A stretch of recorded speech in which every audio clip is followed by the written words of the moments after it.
sleep is a modifiable risk factor for suicide, independent of depression. So, Mm. again, underscoring why sleep is so important and why we're talking about this today. Like, the top 5 things that doctors need to know about sleep. What are they?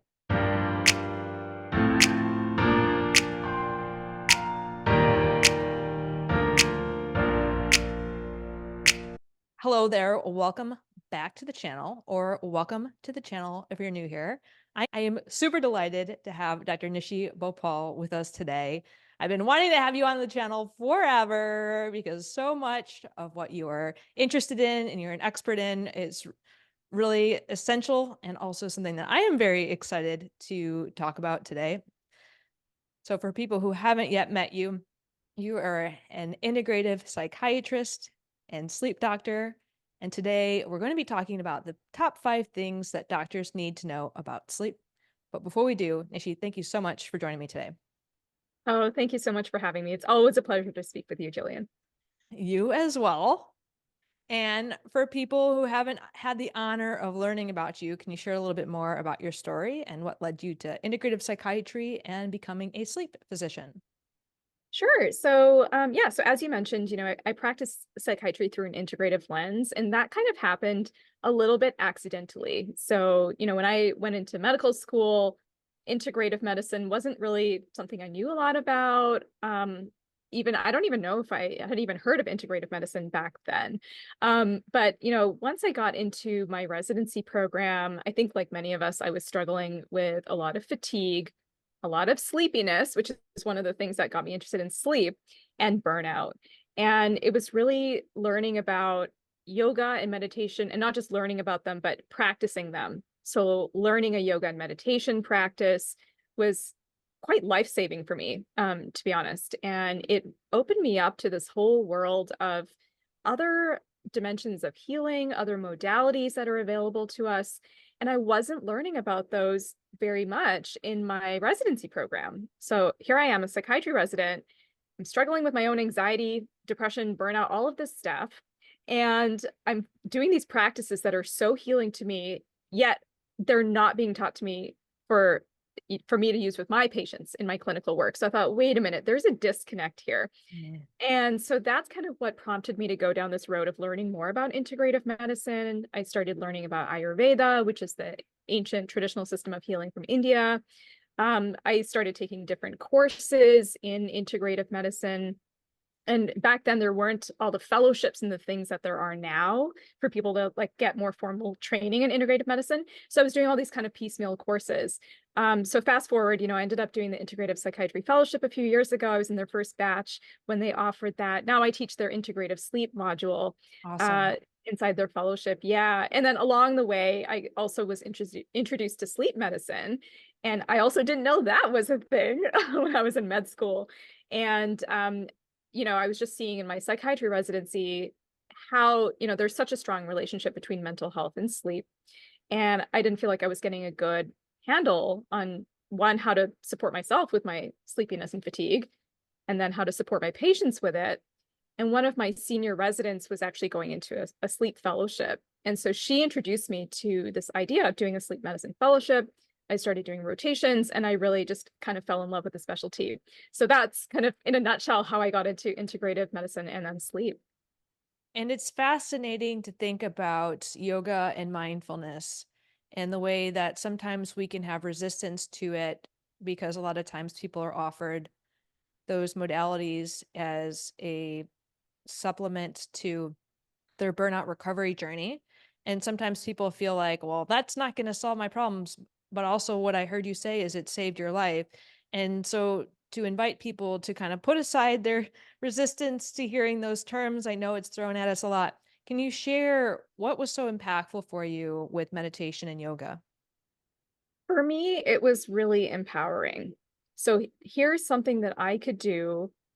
Didn't take much time. It didn't take many resources other than, the time aside to learn the practice, but it's something that I could do every single day. It was available to me to at least learn how to better regulate my nervous system.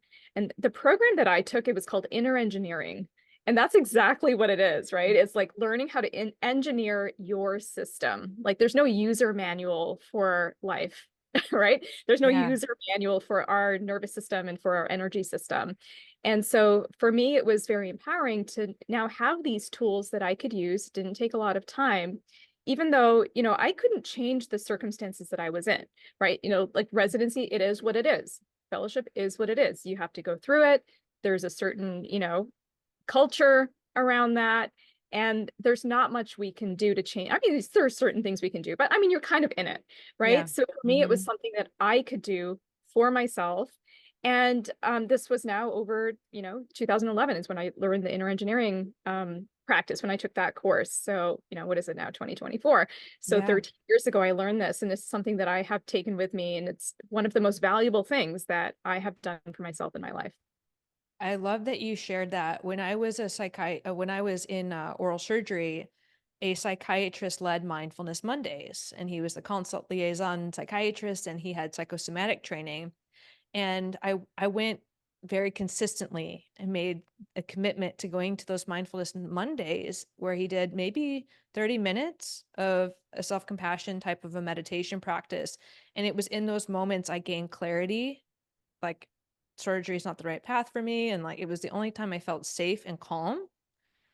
So I certainly can relate to what you said and trying to incorporate it into my own life. And also what I even said about I developed resistance over time to it because it constantly was being given to us as a modality to help with burnout without systemic solutions.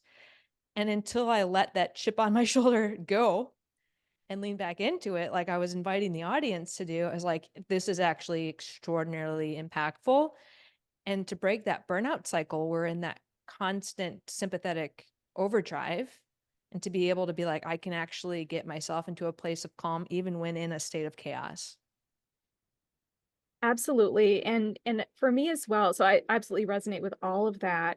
And another sort of benefit that I got from it. So I mean, I kind of think about it in terms of tangible benefits. So just, feeling less anxious, having a little bit more energy, sleeping better, all those kinds of things. But more existentially as well, it helped me tap into these other aspects of life that I think, at least for myself, with my own experience, I started to get kind of tunnel vision going through medical training of, okay, this is this linear path, and this is what I have to do, and I have to suffer through this. Now it's a slog, and now I need to graduate, and then I have to find a job. And, like it just, my world started to feel very small. And I started to feel very kind of cloistered through that whole process of going through medical training and also feeling a bit lost, like, I don't know if this is really what I am meant to do. Or, the way that things are being practiced is not really the way that I feel resonates with me, right? And that's Mhm. kind of why I got into this whole line of integrative medicine, which was much more aligned for me. But I think without those experiences of recognizing, like, whoa, okay, my spirit is much bigger Yeah. than what I can express in this environment. It actually gave me the courage and the strength to start exploring beyond what the traditional path included. And so, that's even now, now I give myself that space to pivot, to explore, to connect with myself and reconnect with myself to figure out, okay, is this the right path for me, and get clarity, like you said, because that clarity only comes in the silence. But we have to allow ourselves that silence in order to like just, listen to ourselves. And I think, like you said, it is a great act of self-compassion to introduce these practices into your life. That is such a powerful message. I really appreciate you sharing that. And before we dive into sleep a little bit more, I mentioned to you I was on your practice website yesterday, and it was really resonating with me because I did have some resistance towards the Western approach to psychiatry when I was considering doing psychiatry as a surgical resident. I was like, wow, this doesn't make sense. But to see how you've created it in a way that is aligning for you, can you share with if there are people who might be prospective patients or if there's physicians who would like to, check out what type of practice you've created? Can you share a little bit more about your practice?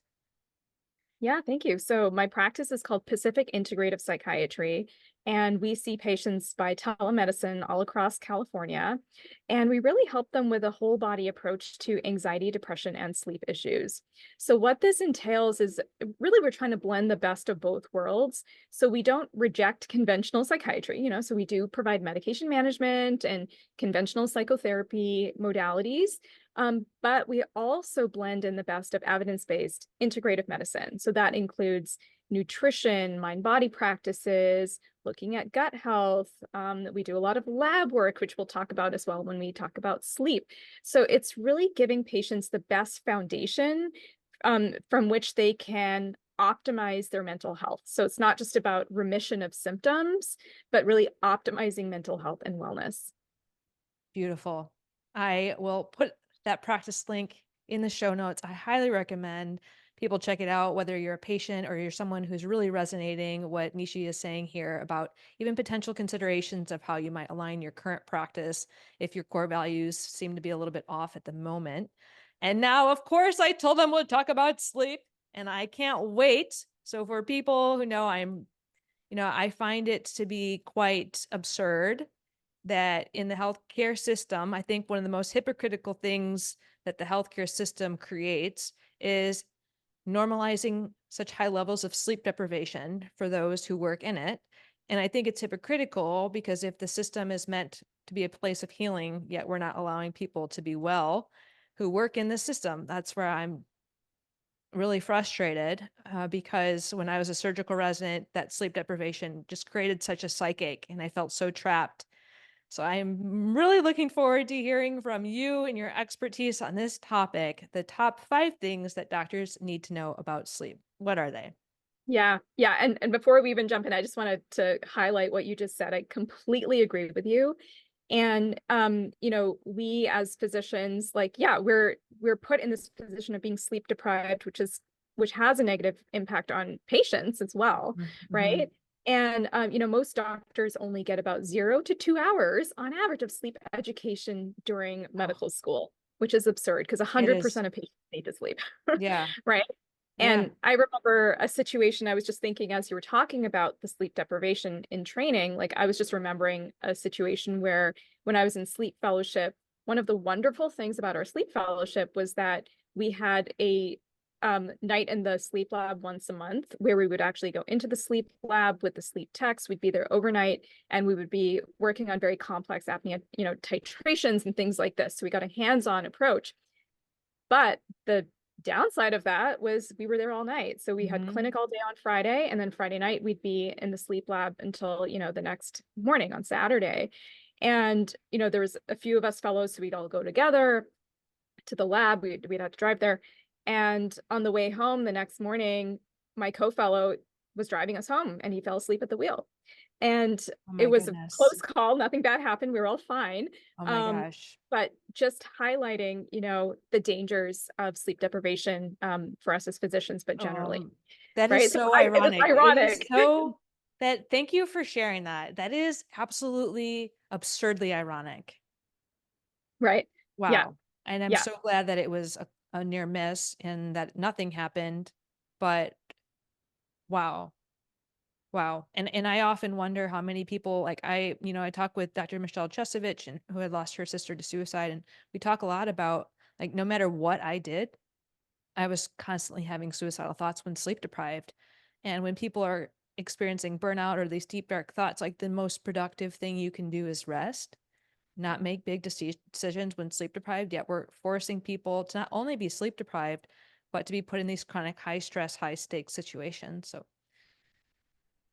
things need to change. Things need to change.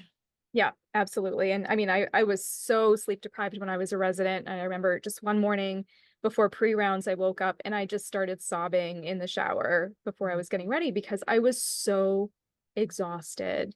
Yeah. And all I wanted to do was to sleep. And that was not available.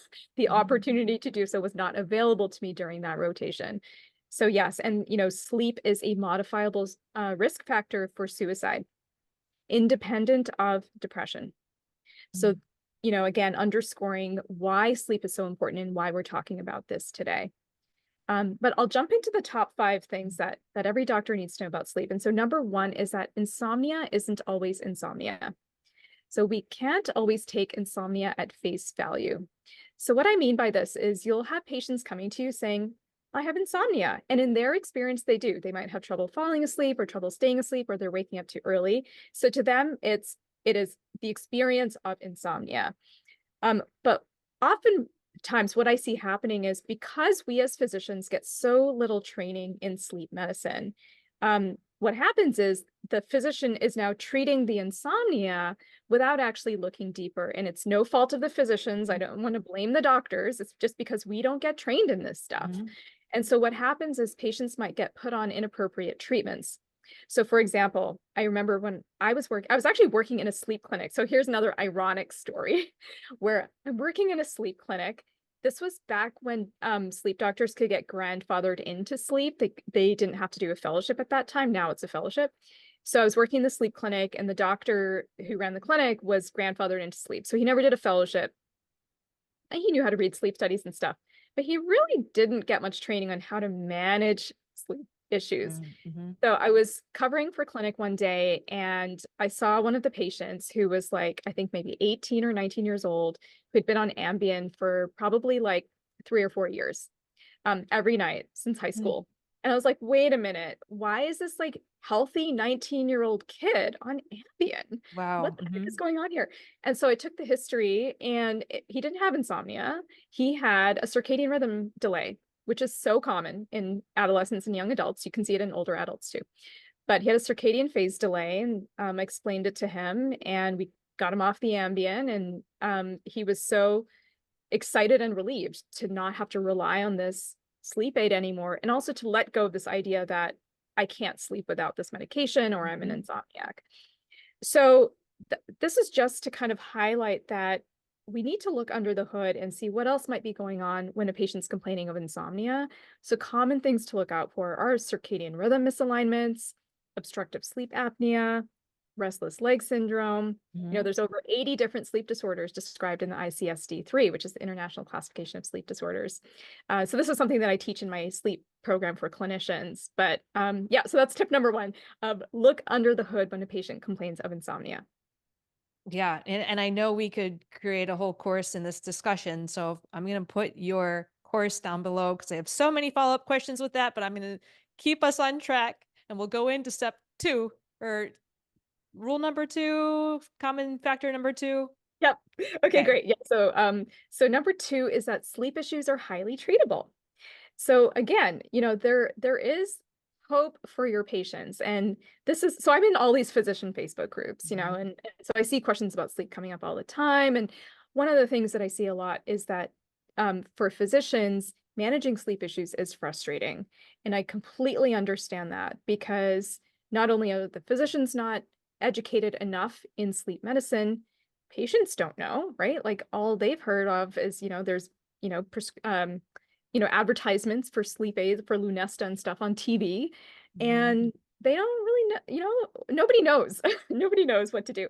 Yeah. And so it's frustrating when you have patients coming to you just asking for one sleep aid after the other. Ambien didn't work. How about Lunesta? How about Trazodone? How about this? How about that? And you're cycling through these meds. Nothing's working. The patient's frustrated and you're frustrated, and you're like, ugh, you just want to throw your hands up. So the point is, sleep issues are highly treatable when you have the right approach. Mhm. As the physician, you don't need to go and do a sleep fellowship. You don't need to learn everything. Now with telemedicine and all of these online platforms, there's so much help available. So there are sleep coaches, and I talk about that. I actually have a sleep coach coming up on my YouTube channel. I hadn't heard of sleep coaches until a few years ago.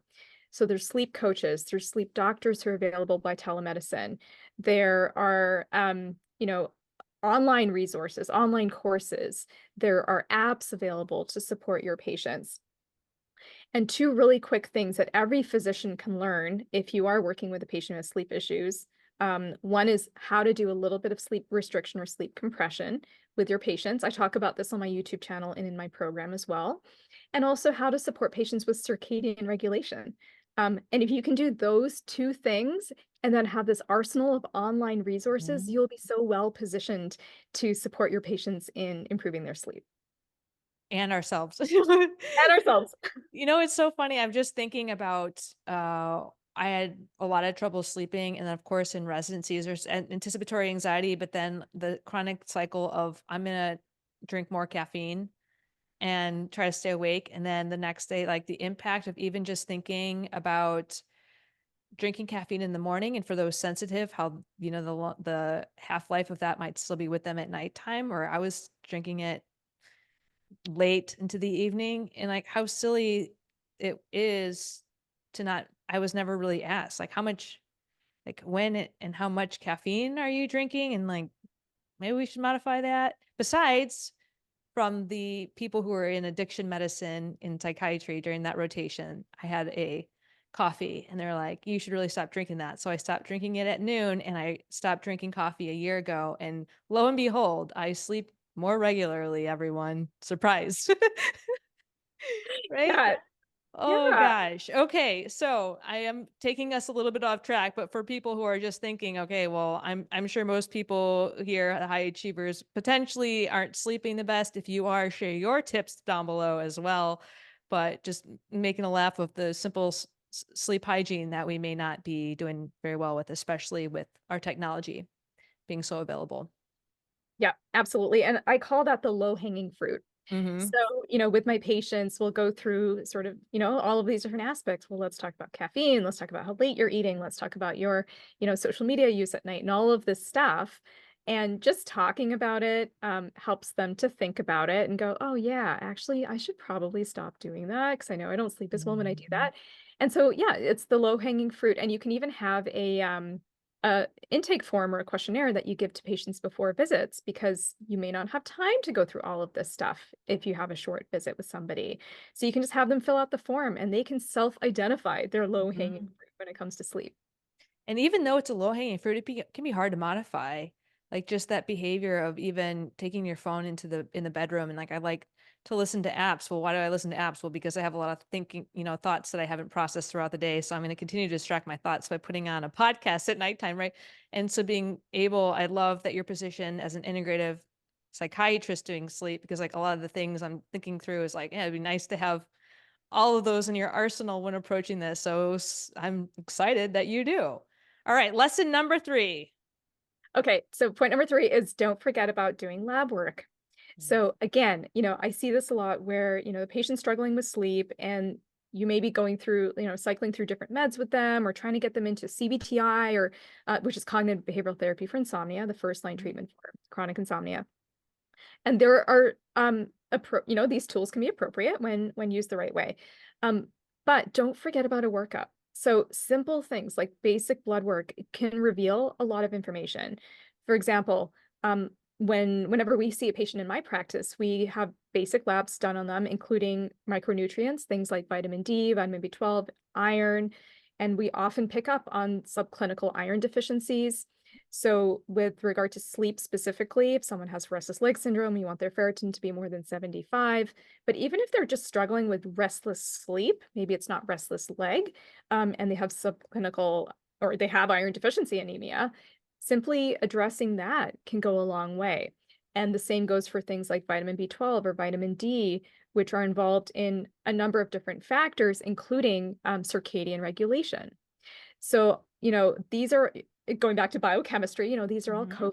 cofactors for, our neurotransmitter synthesis. And so we need optimal levels of vitamin B12. We need optimal levels of magnesium, which is a cofactor in GABA synthesis and melatonin synthesis and all of these things, right? So Mhm. let's not forget about the biological underpinnings of sleep.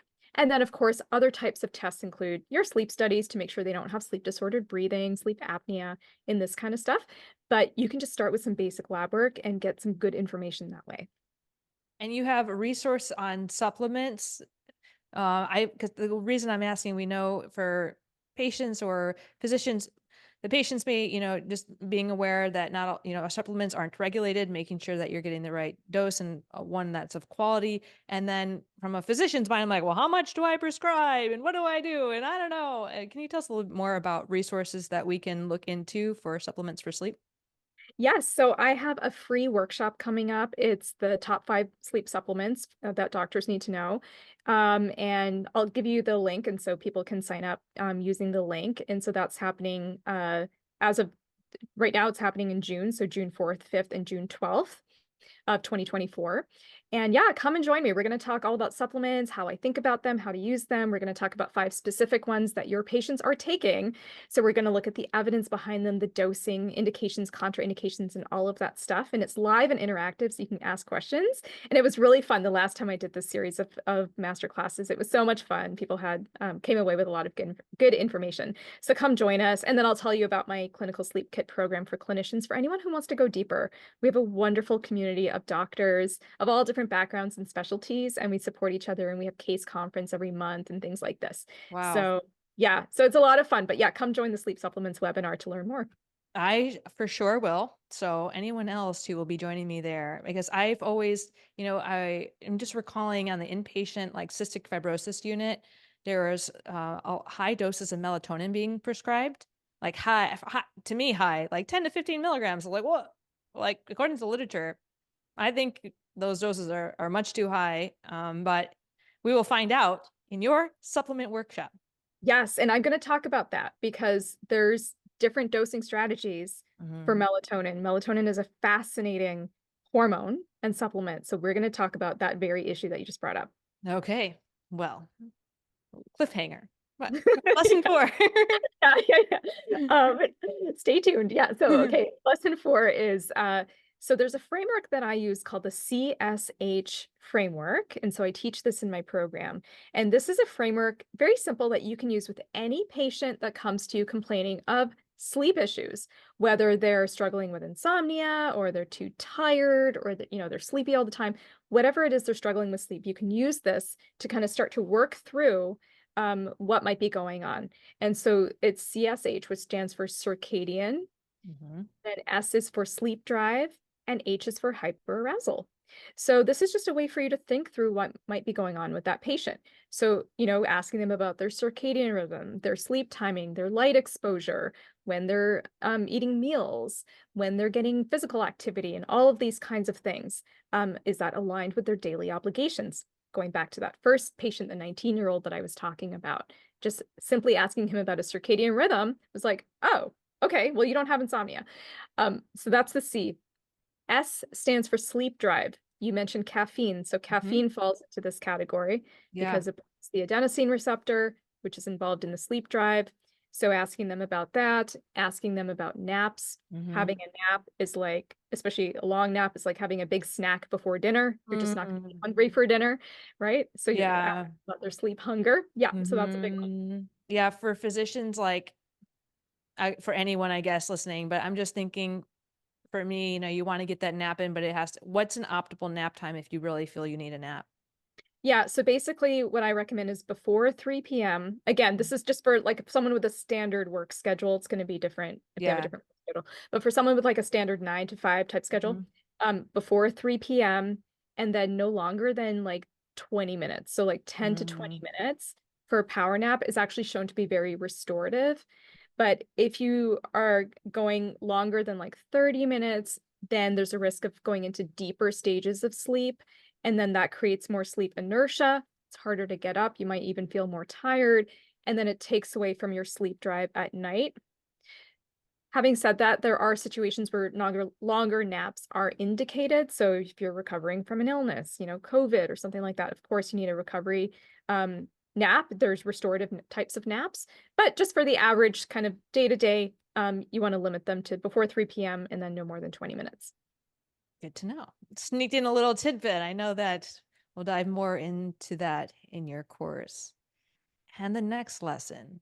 Yes, and then oh yeah, so the H in the CSH framework was Oh, yeah. hyperarousal. Yes, Yeah. sorry. So this is the 3 things to talk about. So circadian sleep drive, and then H is hyperarousal. Mhm. And so this is when the person's nervous system is activated, right? So they might have a really regulated circadian rhythm. They might be doing all the sleep drive things, minimizing caffeine and all of that, not taking naps, yet they still can't sleep, or they're still really, wired and tired. So here we want to investigate what might be contributing to nervous system dysregulation.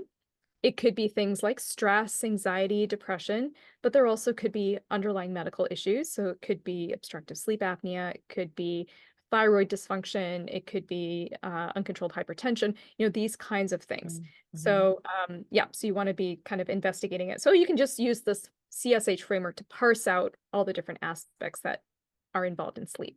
Yeah, you showcase so well why that initial lesson of just slapping Ambien on that could be so harmful and not working up what's truly going on underneath. Yes. All right. And the next lesson. Okay. And then so the fifth thing that every doctor needs to know is going back to what we were saying at the beginning, take care of your own sleep. Mm, Make rest a priority. Sleep is one form of rest. There's other types of rest as well. And rest is really the basis of all activity. So when you're not getting enough rest, sleep included, it's very hard to be present in other yeah. areas of your life. And especially for me, as an integrative psychiatrist and a sleep doctor, I really feel that to be in integrity with the patient, for the patients that I'm working with, I need to practice what I preach, Mm-hmm. right? And it doesn't mean being perfect.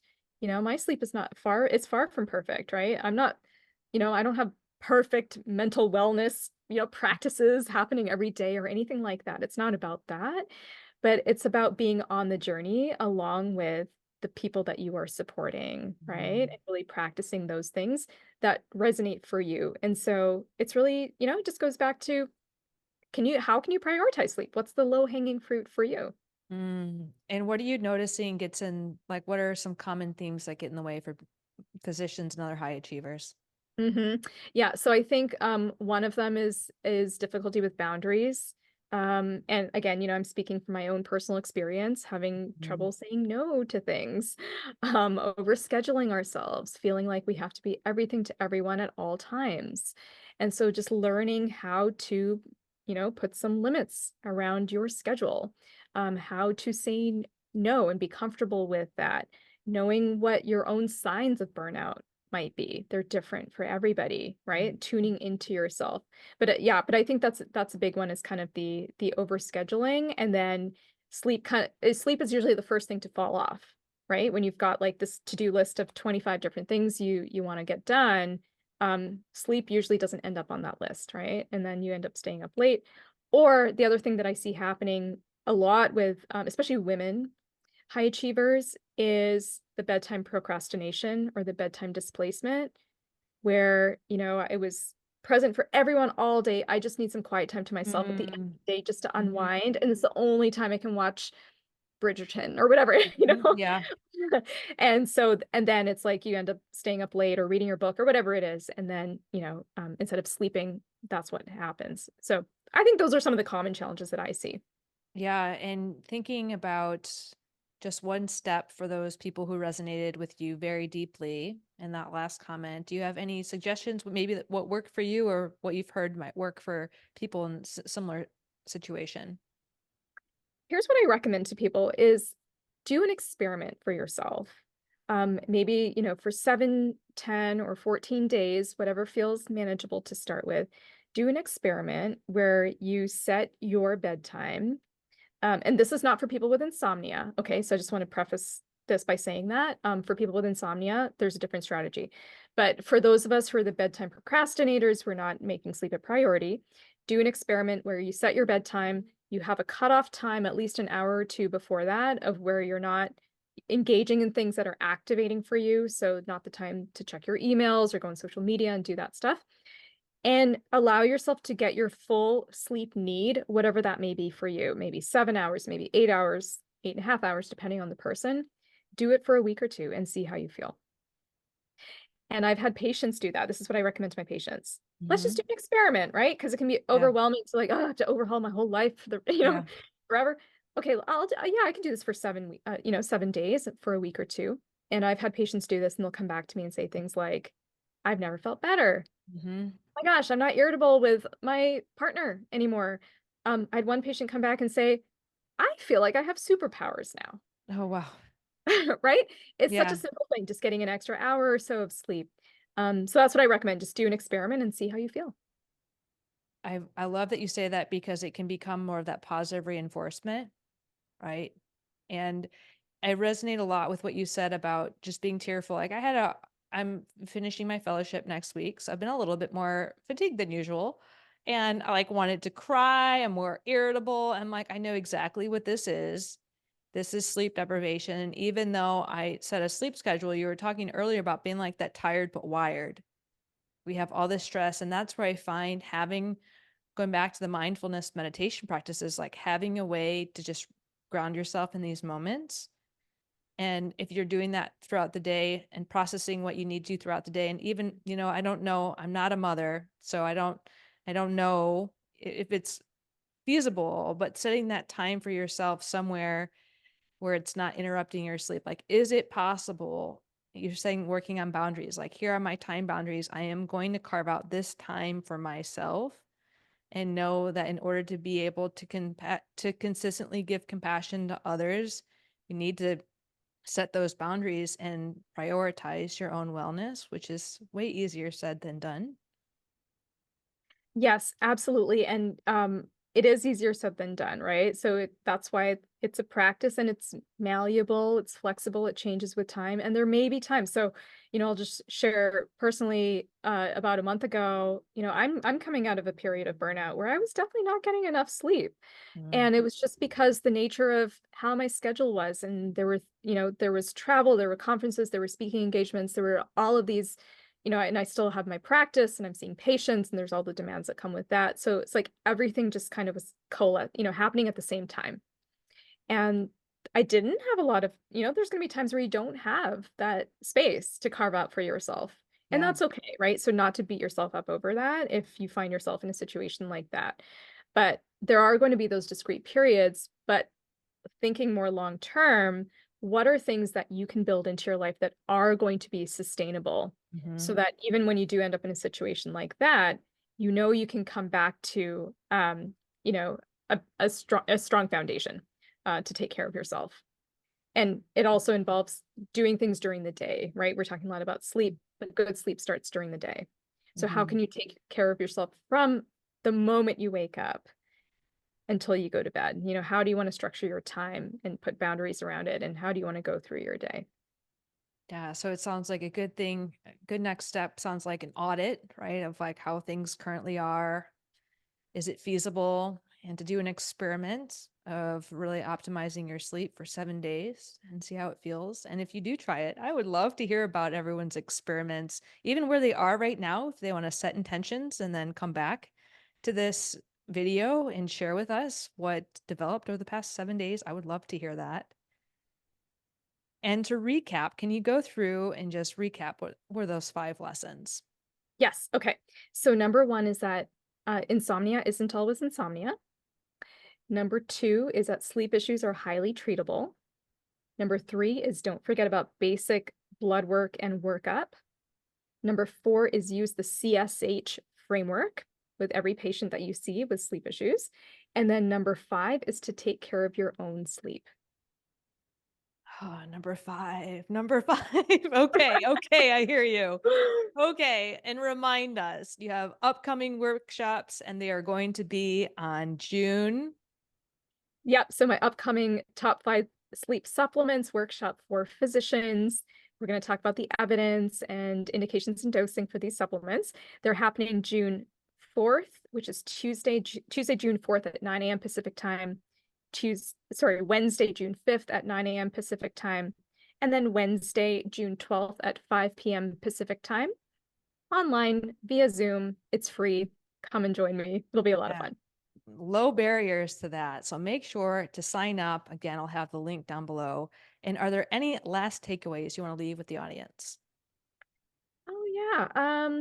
Let's see. So I would say one of the most powerful tools to leverage for yourself, when it comes to sleep, is regulating light and dark exposure. Mm, So just getting really bright light exposure in the morning, getting bright sunshine, it has a significant positive impact on sleep, circadian regulation, but also is a great mood booster. So for me, what I like to do outside is go outside first thing in the morning with my dog, no screens, leave my phone indoors, and just sit out on my deck, just even if it's for like 30 seconds before I start my Mm. workday, if I don't have a ton of time, have a glass of water and just get my dose of morning sunshine. It's one of the best things you can do for your sleep and for your mood. And probably one of the worst things that I'm really bad at breaking, and I'm just going to put this out there. Everyone can check in for accountability purposes if you want. Don't yell at me. But I am horrible at, and I know I feel awful when I keep bringing in the podcast where like the computer is flooding my eyes at nighttime. And like, I know this. It's a really hard habit to break. I anticipate because it distracts me from a lot of what's happening here. But for anyone who relate, how do you help us hold accountable to like leave those electronics alone? And how long before we go to sleep should we actually not be looking at our screens? Yeah, so I really like this technique called the bookend technique, where you bookend your day with Mhm. 1 hour after you wake up, no screens, and then 1 hour before you go to bed, no screens. And you can have an accountability partner. So if you have a friend, maybe you text each other, an hour before, okay, we're going to shut our screens down now. Mhm. Or maybe there's a group, or maybe your partner, whoever you have at home, or you find something else that you're looking forward to for that hour before you go to bed, Mhm. Mhm. right? Some kind of wind down. Oh, I'm going to do my Epsom salt bath or whatever, right? Yeah. So, Mhm. but building in those little bookends, they're simple things, but they can have a big impact. It also, though, it ties back to giving yourself time during the day so that you can listen to your podcast. This is not an Mhm. exercise in deprivation. Mhm. You can listen to your podcast. You can go on Instagram for a little bit if you want to look at it or whatever, right? So we're not trying to deprive ourselves here, but we're just trying to set ourselves up for success. But do try the bookend technique. I'm going to commit to that for the 7 days. I'm going to listen to you. You're a phenomenal teacher. I'm going to try it for 7 days. I'm going to journal and I will share below how it goes. I have failed this tech challenge before, but I am more confident in myself this time because I am Well, sharing it with you. I'm actually no, but it's really interesting that you brought that up because I'm actually thinking of putting together like just like a text message challenge in my practice where people Mhm. can just sign up and they get that accountability by text messages. I'm thinking of calling it something like the go to bed challenge or Oh, I something love like it. that. That's And smart. so it's still an idea in my head. Once I get that out there, I can send you the link if you're interested and Yeah, for we can sure. all go through it together and try it out. Yeah, I'll be really curious. You put it out to the universe, so I trust it's something either that or something similar will be out there and very helpful. And I thank you in advance. And where are the places that people can find you? Yeah, so come find me on YouTube if you're a physician, therapist, or other health practitioner. If you want to learn more about integrative sleep medicine, you can find me on YouTube at Intra Balance. It's INTRA Balance. And then for anyone who's looking for more support around sleep or mental health, you can come work with me in my private practice, work with me and my team. I have an amazing team at Pacific Integrative Psychiatry. You can go to our website, pacificintegrativepsych.com. Perfect. I will have those linked below. Nishi, thank you so much for joining me. Thanks for having me. Yeah, I learned so much, and I feel like you're going to really boost my commitment to this improving my own sleep. So, for the audience, please share your thoughts, reflections, or any questions that may have come up in the comments. We can't wait to hear from you. And until next time, thanks for being here.